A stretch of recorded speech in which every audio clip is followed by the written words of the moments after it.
Welcome to the Find Creative Expression podcast, conversations about art and creativity. I'm your host, Sarah Crawford, author, musician, and playwright. You can find the show notes and other information at findcreativeexpression.com. And let's get going. Hey everyone, welcome to episode 7 of the Find Creative Expression podcast. Coming up a little later, I interview author, YouTuber, and podcaster Tamara Woods. Tamara is great, so you definitely want to stick around for that. So I had kind of a big week last week. I made a big decision, and that is that I am leaving my current day job. So I put in my 2-week notice. My last day is going to be the 6th. The plan is to kind of go back to freelance writing and, really kind of focusing in on my author career. It's kind of a little bit scary. I'm, giving up some stability, but I ultimately think that having the freedom to kind of work my own schedule and, sort of do different things every day, I think it's going to work really well for me. I mean, I've done that before in the past, and it definitely worked pretty well for me. Then, at the time that I first got the job that I'm at currently, it was April of last year, and it was right before I split up with my husband at the time. So, I mean, the job kind of was there for me at a time when I really needed it to be, if that makes sense. So I definitely appreciate my time there. I've definitely learned a lot, but I think it's time for, kind of the next chapter in my life. And I don't really know exactly what that's gonna look like right now. So it is a little bit scary, but it's also kind of exciting. Yeah, so that's what's going on with me. I am trying really hard to finish the draft of my vampire sequel. The goal was to kind of finish it up in the remainder of October and then start the third book in November for National Novel Writing Month, aka NaNoWriMo, which I have participated in before, and it's always a lot of fun. Me and Tamara talk about that a little bit later. So I'll have to really kind of crunch to get the novel done by the end of October. I don't entirely know if I can do it, but I feel like, I feel like I can. All right, so let's get into the interview.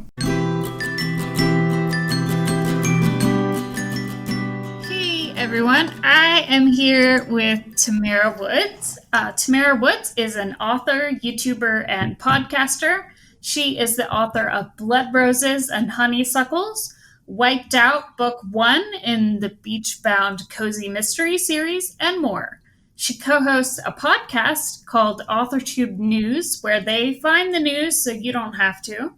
She's the blog boss at Mad Raptor Productions, and she runs the #WriteStuff community, where writers can connect online and with a weekly chat on Twitter and in a Facebook group. Welcome, Tamara. Hello, thank you for having me. Yeah, welcome to the Find Creative Expression podcast, episode 7. This is so exciting. Yeah, it's fun. Okay, so when did you start writing? Like, how did you fall in love with writing? I started writing stories when I was very young. I was like single digit Tamara. Once I figured out the stories that my mom read to me were written by people like me, I was sold. So I wanted to do it myself. That's great. That's great. So you wrote a book of poems called "The Shaping of an Angry Black Woman." What was the experience like with writing that book? Those poems, I had written them over a period of maybe 5 or 6 years. And the majority of them I finished while I was living in the Hawaii at the time. And I had so many, I just had so many feelings about so many things. And I felt like I had to, I had to let them out in some way. I had to. Right. And poetry became the way for me to kind of expel all those emotions that were often pretty negative. Pretty negative. But afterwards, I felt cleansed.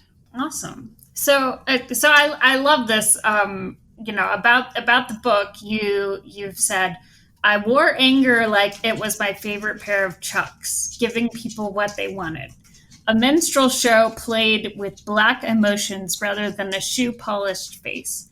We are all more than just angry. Women are more complicated than just that. I love that. So, did these poems help you to express the depth and complexity of emotions, and what did the collection ultimately say about, the stereotype of the angry black woman?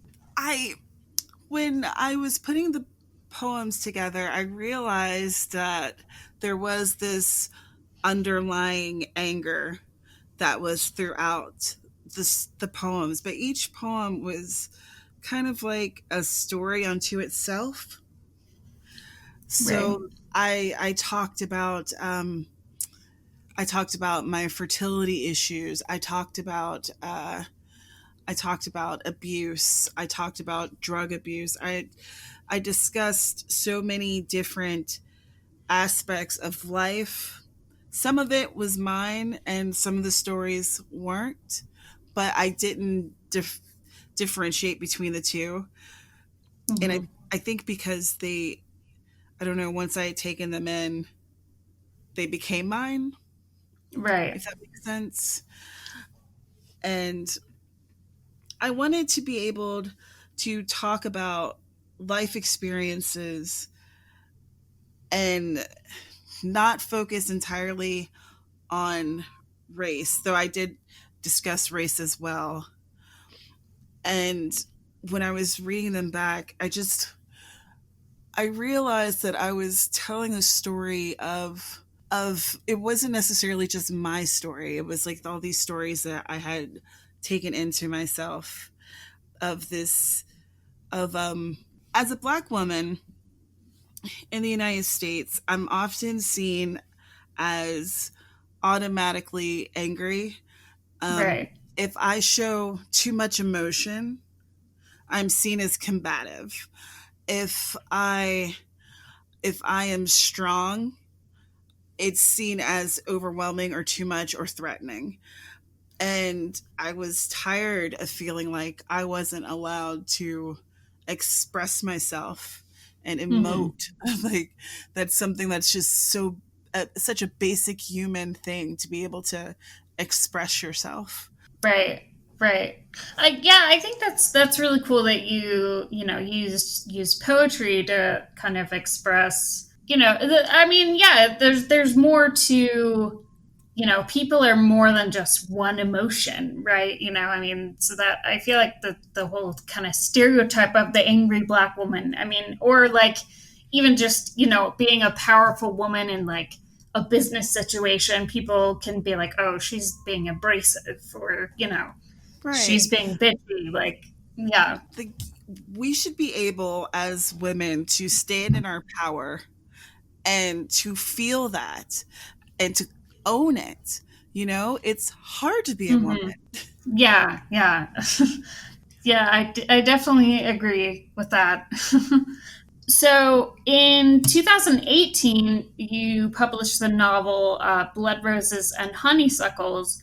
So that book centers around Addie White Cotton, who wakes up in a hospital with very few memories, and she has to piece together her past.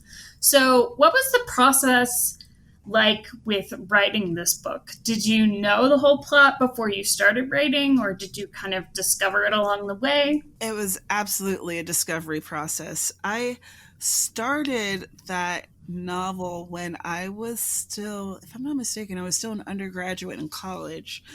And I think that actually it was my first attempt at NaNoWriMo. All right.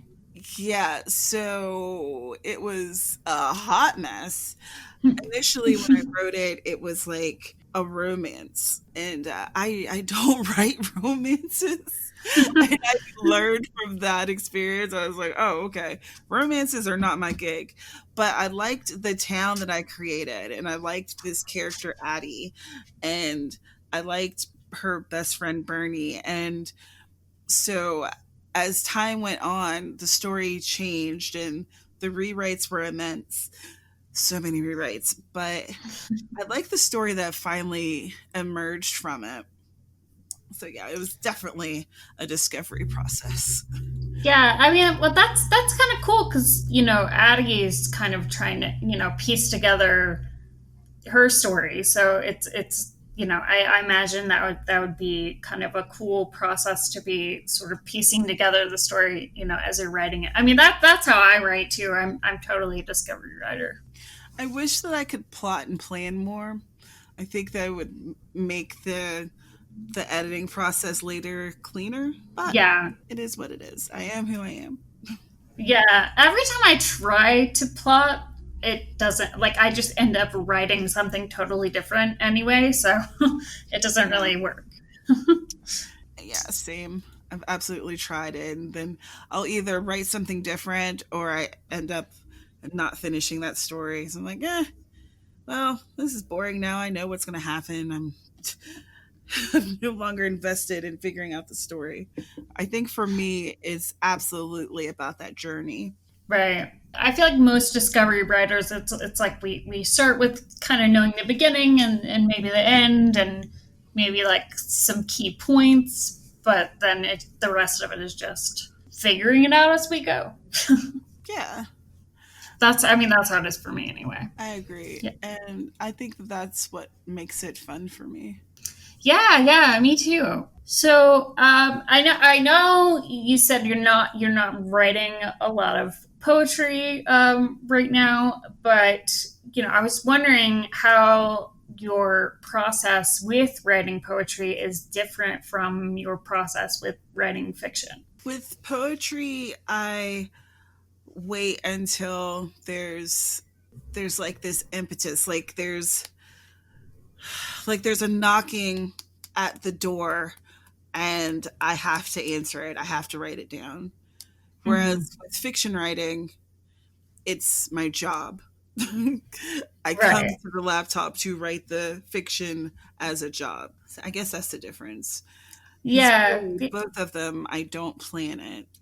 Right. Yeah, I know what you mean. I mean, I haven't really written poetry in a while either, but I used to write it a lot, and it always is more of like a feels more spontaneous, I guess. Like it just kind of flows. At least that's how it is for me. What about with your songwriting? Oh yeah, no, I mean, I kind of the poetry writing process and the songwriting process for me are very similar. But I mean, I guess it depends because I mean, sometimes with the song, like I'll start with a kind of a vocal melody and like chords, and then I just kind of put lyrics to it later. But then writing the lyrics is it's kind of very similar to writing a poem. So yeah, Okay. and then sometimes it's totally different. I don't know. It's kind of I feel like it's different every time I write a song. That's so interesting. I've never written songs, though I love lyrics and I love music, but I don't play any instruments. So writing lyrics for me didn't feel, I don't know, authentic maybe. I don't know. Right. I mean, the entire reason I learned how to play guitar initially was just so I could write, like, have something to write songs to, you know? Right. Yeah. Okay. So you lead the hashtag Write Stuff community, which provides writers with an active Facebook group and a weekly Twitter chat where they're able to, connect with each other. And you've been hosting the Twitter chat since 2013. So what have you learned over the years from this community? The biggest thing that I've learned is how important community actually is to writers. Because when we look at a writer, we're sitting in front of our laptop or our notepad or whatever, and we're by ourselves. And that's how you're working. Some people are fortunate enough to have a partner that, they're co-authoring with, but generally speaking, you're writing by yourself. And, there's Right. this idea that writers are all introverts and everything like that. But even with someone who is introverted, there's still a need for some type of connection. And I personally think that it's important to be able to find people who are coming at this whole writing thing from a similar place. Like writing and trying to get your work out there, it could be daunting, it could be difficult, it could be kind of scary, and it could feel lonely. But if you Mm-hmm. have a community that's behind you, that can support you, that you can talk to, that, maybe understands the way that your family and friends do not. Because outside of like the people that honestly that I've met online, my writing community in my real life, very teeny tiny. There's only like a couple Yeah. people who are my friends who are writers as well. And even those few people, they're not doing it like as a steady work. Right. So it's nice to have like that community that I can be like, oh my god, you guys, this sucks. They're like, yeah. Yeah. And I'm like, also I love it, and they're like, yes.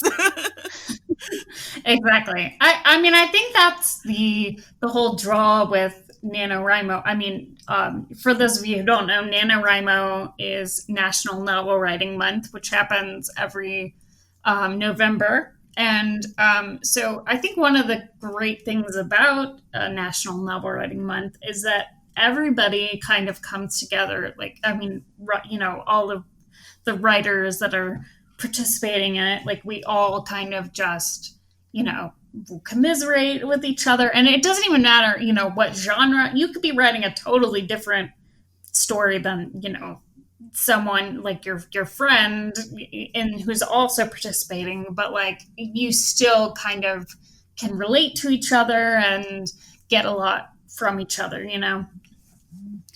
Absolutely. Absolutely. In fact, some of the people that I first started to talk to on YouTube, I met them through Nano. And that was however many years ago. I feel like I've been doing YouTube forever. But Oh, I and we know, me all too. right? And we all started like vlogging our NaNoWriMo experience, and we started doing live streams together on YouTube and things, and like it just became this community that evolved, and more people would kind of show up, and you see the same names kind of popping up in your comments and your live stream and stuff. And even though you don't know each other like in depth, but you still are familiar with each other. You become like acquaintances, like Right. writing buddies. In Yeah, fact, I mean, I think there's just like a unique connection, with other. I mean, and not even just writers, but artists, creative people. I mean, like there's something that it's kind of like the whole tortured artist thing. I mean, I feel like we're a sensitive bunch. yeah, I agree. There's a lot of feeling there.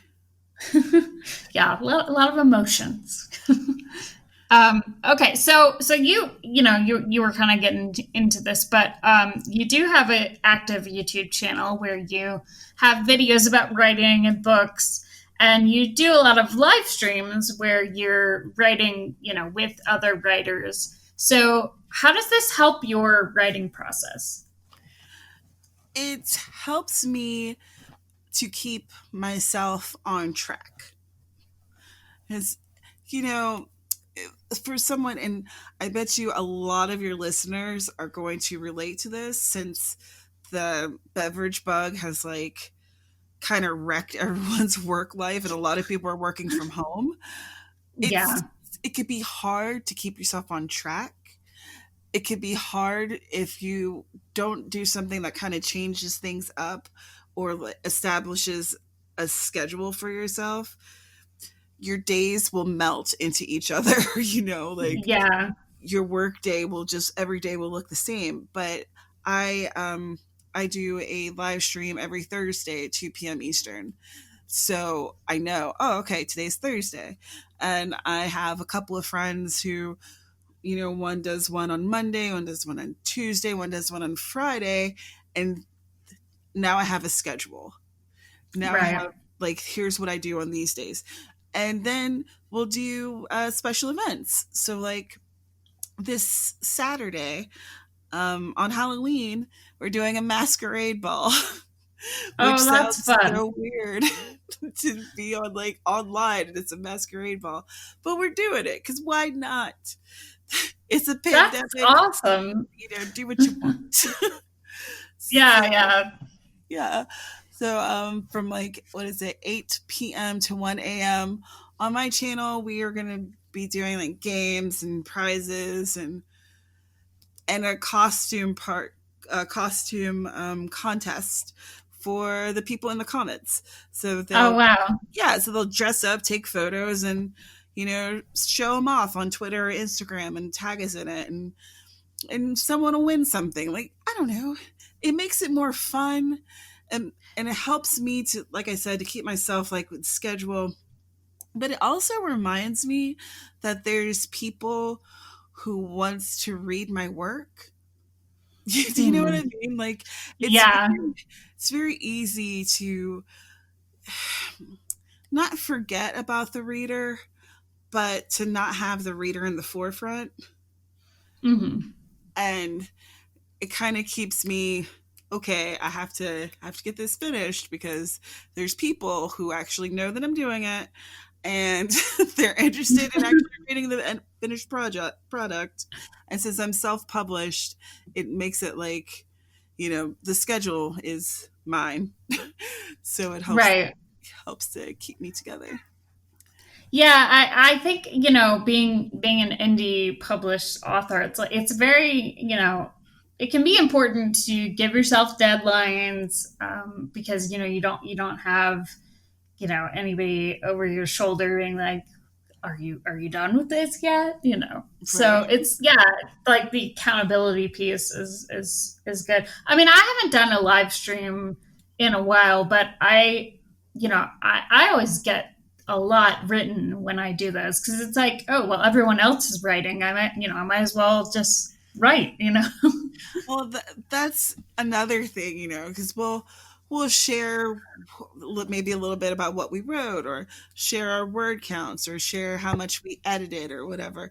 And there's times when I'll do a live stream, and it'll be more of me doing admin stuff. So I'm sending out emails and I'm writing up my newsletter, doing those kind of things too. Mhm. Because as an indie, you're doing everything. And sometimes it feels like you're doing way more than writing.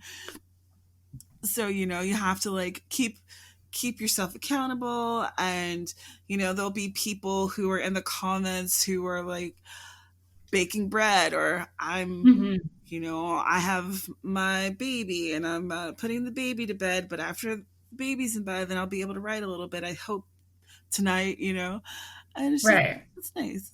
Nice aspect of the community. Yeah, it is nice.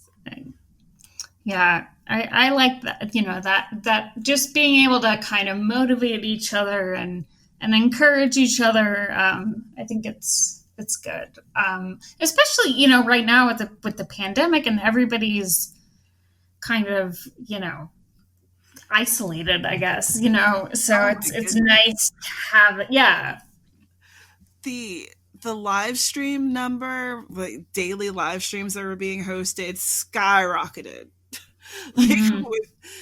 it was so crazy that I don't think that the YouTube platform could actually keep up with all the live streams that was happening, because it wasn't just our community, it was YouTube as a whole. So Right. there were like so many channels that they would start a live stream and YouTube would shut it down for and call it violation of community guidelines. But really, I just think that there was like a glitch. And like, because there were so many live streams, like everyone was live streaming. They're like, please, Yeah. humans, talk to me. Yeah, I mean, it's definitely been interesting because, and some communities the Authortube community, I feel like we've already been kind of connecting with people across the country, or whatever, like connecting already on the internet. And so I feel like it was a big adjustment for a lot of people, but I feel like it wasn't really that big of an adjustment for me. Me neither. Me neither. And like, look how Zoom became like this huge company, whereas before this year barely anyone talked about Zoom. But Right. you have to have those meetings. Oh, yeah. Okay, so every October, you do a collaboration on YouTube with other writers where you offer tips and tricks in preparation for National Novel Writing Month in November. So, how do you stay so consistent with your content? One thing is that I love it. So I add things to it that makes it more fun for me. Like the masquerade that's happening on Saturdays, because it's the end of Project Authortube, which you have participated in before. Yes. Thank you so much. Um, and with years past, I would do a weekly video that kind of talked about the different videos that happened, and do a whole I would do a whole scene where I was dressed up in costumes and stuff like that. And I love that because I love costumes and Halloween's my favorite holiday. But this year we moved from Hawaii to West Virginia, which is like a 5,000-mile thing. And it Right. was this huge, huge undertaking. So I wasn't able to do as much this month as I normally do. But at the end of the rainbow, there's going to be a masquerade ball, which who doesn't Right. love a party? I mean, but you still did it though. It's like that's impressive. You moved from Hawaii to West Virginia, and you still did. The fact that you still did anything is impressive. Because I mean, I have like a bad week, and I'm like, oh, I'm not going to put videos up for like 2 months. you know. I really enjoy it. And there's something to be said for being able to connect with people. I love being able to connect with people. I love being able to help people in a way that I wish I could have had help, because when I started with NaNoWriMo, there wasn't really a lot of people out there who were talking about it. Like now there's so many people talking about it and it's awesome. But I wanted to be able for people to be able to come to just one little stop and get different perspectives from different voices that weren't just my own, just to help them and to motivate them and to get them going, because this is something like it's my favorite time of year. There's Halloween, there's Thanksgiving, and there's Yeah. NaNoWriMo. So it's like all the good stuff. Yeah, yeah. I mean, every time November comes up, I'm always like in the middle of something, and I'm always like, oh, am I gonna like be able to finish? Like right now, I'm trying to kind of like finish the thing I'm currently working on before November, so I can start something new. But I don't know if I'm gonna make it. But yeah, it is a fun time that we can all just kind of like there's a sense of like camaraderie, and we're all like in it together, and it's I mean it's hard to write 50,000 words in a month, but Oh yeah, it's I feel like absolutely difficult. yeah. I mean, I feel like the only way I've been able to accomplish it in the past is like that community is very important, because it's like you have people kind of cheering you on, and you're cheering them on, and it's just yeah, I think it's really important. It's funny because I can almost feel like the energy in the air when like it's nano time and everyone's like getting ready and everyone's like just I don't know, they're just ready to do this thing. And even though we're all writing different stories and we're all doing our own different projects, we're still on like the same path. Right, right. It kind of reminds me of, when you were in college, or like when I was in grad school, and you have like maybe a big test coming up that you're all studying for, or you have a big essay that's due, and you all like pull all-nighters together, and there's that sense of just getting the work done like together, kind of, if that Mm-hmm. makes sense. Yeah. That's a good analogy. I like that. Yeah, and I think that's kind of one of the things that attracts me to National Novel Writing Month every year, because it does remind me of that. And sometimes I miss being a student, so it's like I can still get that kind of feeling. Yeah. So, what are you working on right now? Right now, I'm working on um, Bailed Out, which is book two in the Beachbound Cozy Mystery series. And I'm trying to finish that up so I can send it to my editor this weekend so that I could start something new. So you're trying to start something new for National Novel Writing Month. Yes, I see. The move was kind of a surprise. So because of um, this change in my life, I already had plans to have um, bailed out to was supposed to come out this month, but due to everything changing, it's coming out next month. But then I had plans for a book to come out in December. And I have the cover. What I don't have is the book. So yes. It's going to be a novella, so at least it's not like a 100,000 word behemoth or something. It's probably going to end up being 30,000 maybe, but Right. still gotta get it done. So So, I mean, so have you like kind of plotted that out, or are you just kind of pants it?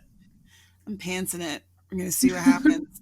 I have vague ideas that I'm letting my subconscious play with, and then we'll see what it comes up with.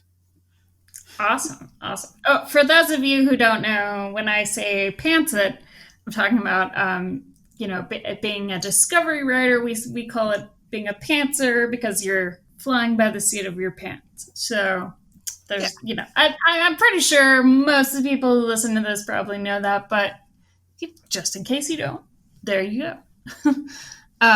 So what books or TV shows or movies, music, etc., are you really into right now? Let's see.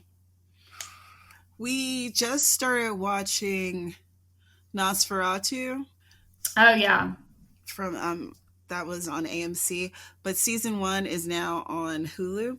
So we were watching that. and I'm into it. Though the episode that we just the last one we watched, I was very sad afterwards. I'm like, oh no, this took a terrible turn that I wasn't expecting. Okay, um, but so I have been. We've been watching that, and let's see. I I am one of the older folks who started playing with TikTok during the last few months.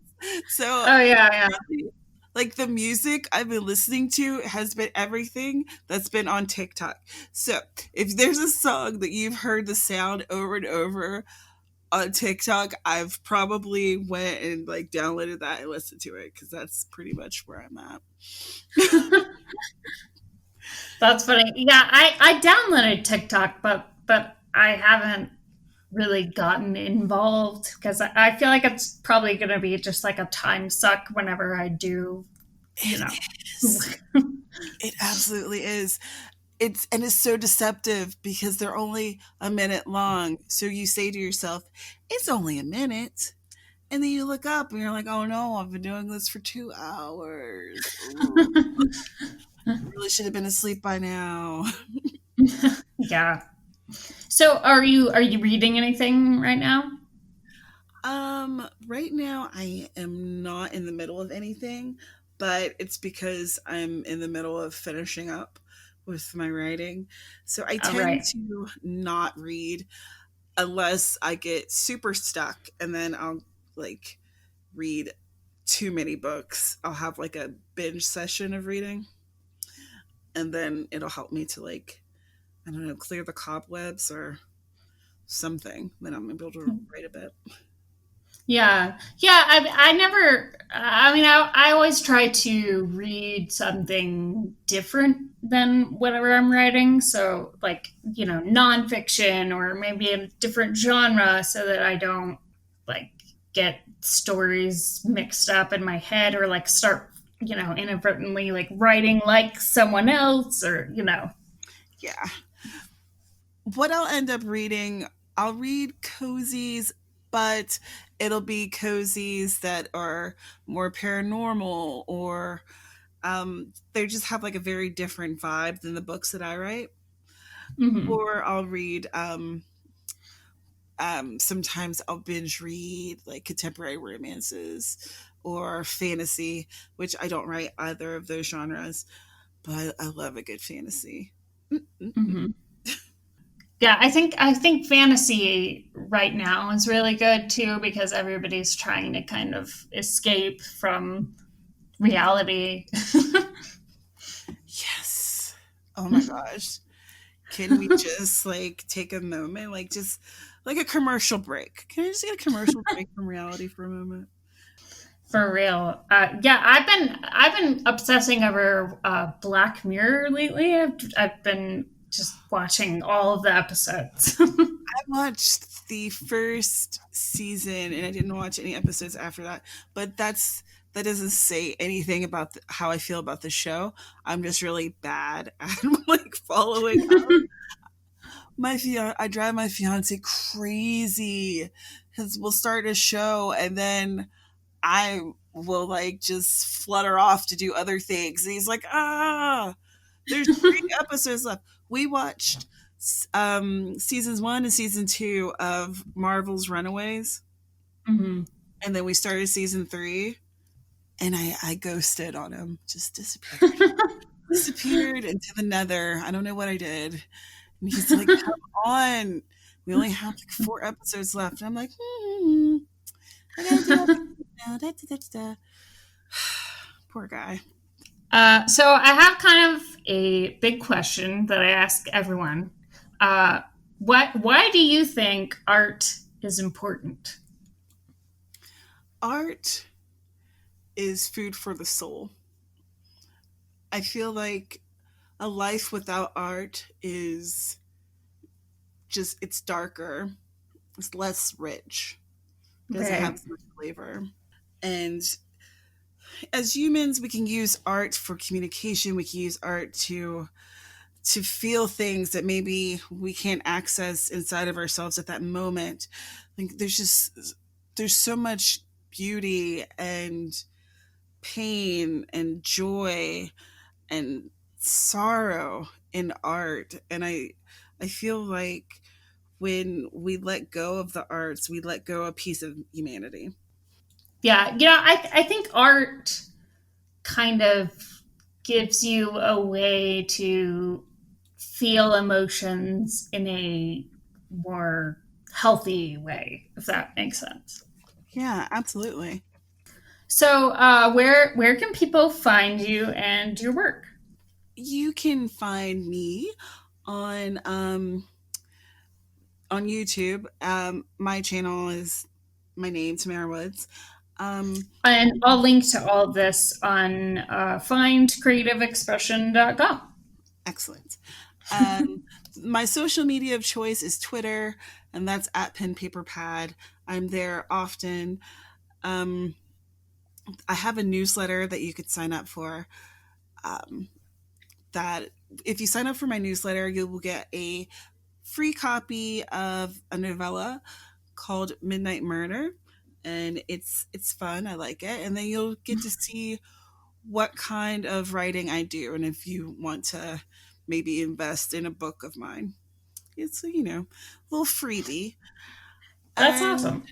yeah, and if anyone is interested, if you after you've explored what I do a little bit more, I have a Patreon where you can help support me. I use the Patreon money to pay for like covers and my edits and things like that. So you would be contributing directly to my writing journey.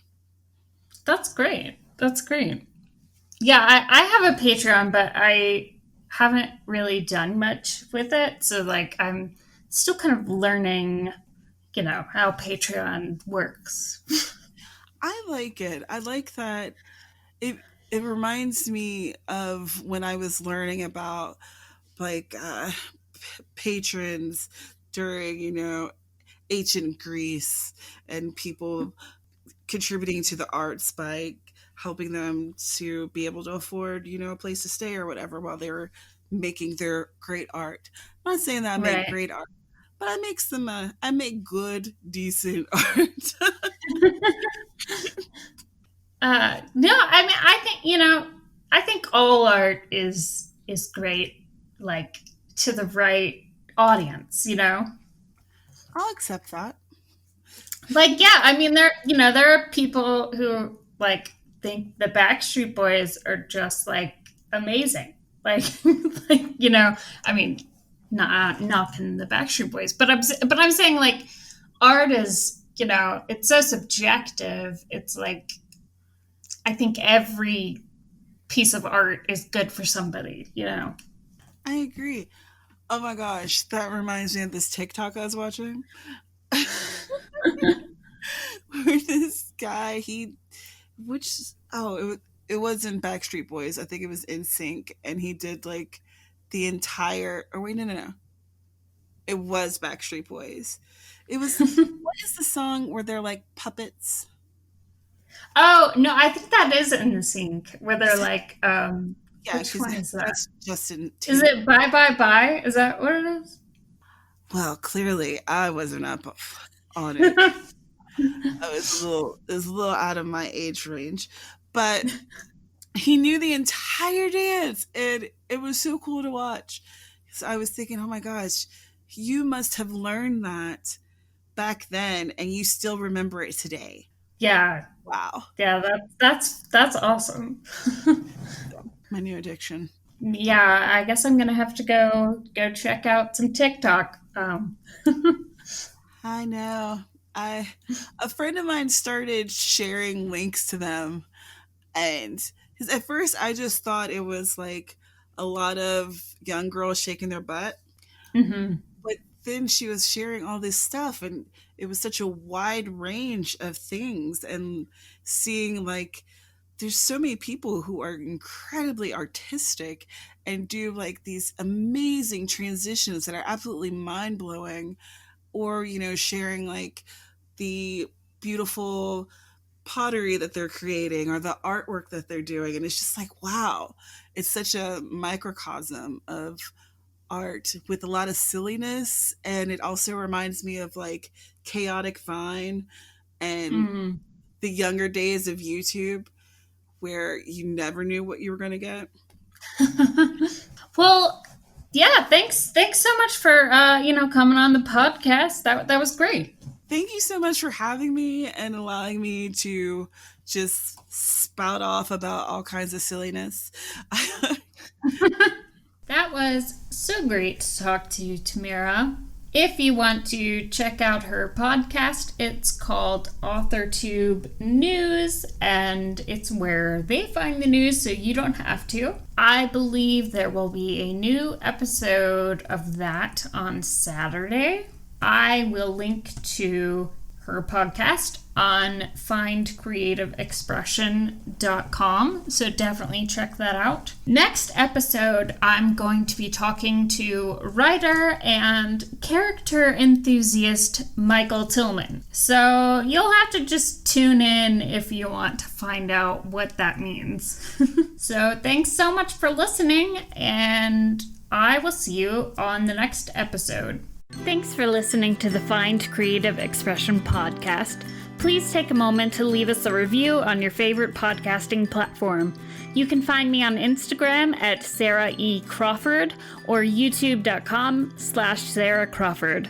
Also find me on Patreon at patreon.com/Sarah Crawford to support the podcast for just $1 a month. And that's Sarah, S-A-R-A, without an H. I hope you've been inspired today, and I'll see you in 2 weeks for the next podcast.